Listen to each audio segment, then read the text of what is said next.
Dans les cours d'astrologie, je donne des indications faciles à reconnaître. Un enfant, la lune, il a le visage très rond, la peau très fine, très blafarde, blanchâtre. Il dort, il rêve. Il est quand même l'unisolaire parce qu'il est le centre de la famille, comme le soleil est le centre du système solaire, et tout rayonne de lui. C'est-à-dire que la maman ne va pas sortir faire les courses et laisser son gamin tout seul. Ça fait partie de la manière dont les anciens exprimaient les choses. D'autant plus qu'il se nourrit au sein blanc de la maman, avec l'aréole rouge, solaire, etc. Toutes ces choses ont été codifiées par les anciens. Ils ont représenté le personnage qui vient après la Lune, mais qui est coordonné à la Lune parce qu'il est le régent de la Lune, à savoir Hermès Mercure, par un très jeune homme, un préadolescent. Ce préadolescent, il a la capacité des préadolescents de toute génération, de tout pays, à savoir, il a l'envie de se séparer de ses parents pour aller fabriquer une meute, un groupe, etc., dans lequel il va apprendre à se positionner. Il va être ni femme ni homme, mais un peu des deux. C'est-à-dire il aura un sentiment artistique exacerbé, une sensibilité extrême. C'est pourquoi d'ailleurs les parents ont des enfants problématiques. C'est que leur sensibilité d'un seul coup se met à bouillonner, et les parents qui étaient habitués à un gamin qui obéit, dès lors qu'il n'obéit pas, conflit, mauvaise gestion des conflits, problèmes qui vont s'amplifier, etc. Simplement, cet adolescent va prendre des formes adultes à ce moment-là. Il va commencer à parler, c'est-à-dire à tester son pouvoir par l'intelligence, par la parole, etc. Après vient la jeune femme d'âge nubile, c'est-à-dire 13-14 ans. Ça n'est plus la préadolescente, c'est l'adolescente, et là c'est Vénus. Et elle est représentée par une adolescente. C'est cette Vénus-là qui ne regarde jamais les messieurs, mais qui laisse tomber son mouchoir opportunément. Et quand ils viennent, « Ah, merci, c'est gentil !» Voilà, ça c'est cette Vénus-là. Après quoi, on a Mars. C'est le garçon de 21 ans. Il se la pète, comme on dit de nos jours. Il est musclé.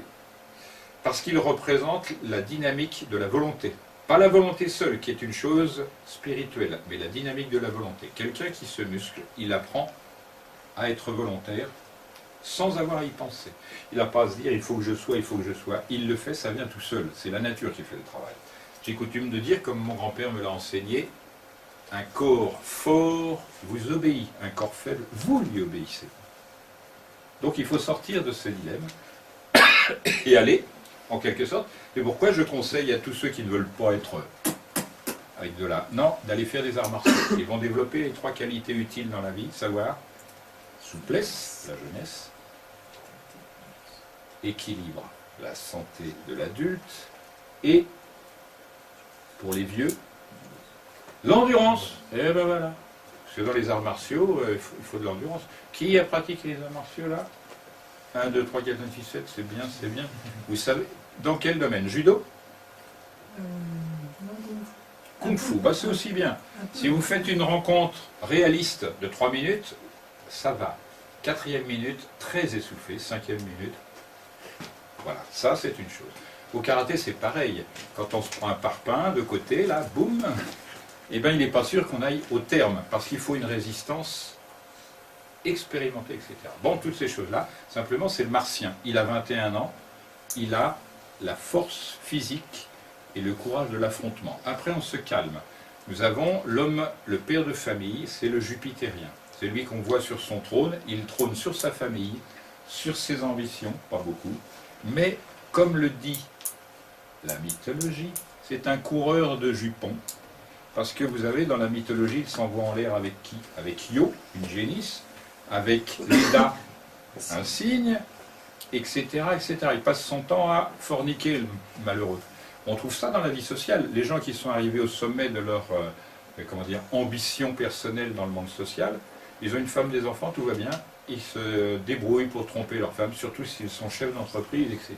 Et après, on passe au vieillard Saturne. Et Saturne, ben lui, tout est tranché chez lui. Il sent que la mort approche, il sait qu'il ne va pas réchapper, il s'aperçoit d'un seul coup, qu'est-ce que j'ai fait de ma vie là?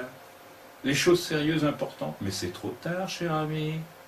Dès la jeunesse, tu aurais dû être éduqué vers les choses centrales, importantes. C'est-à-dire la vie elle-même, comment l'utiliser au mieux. D'où cet enseignement des choses philosophales. C'est ainsi que les choses se passent.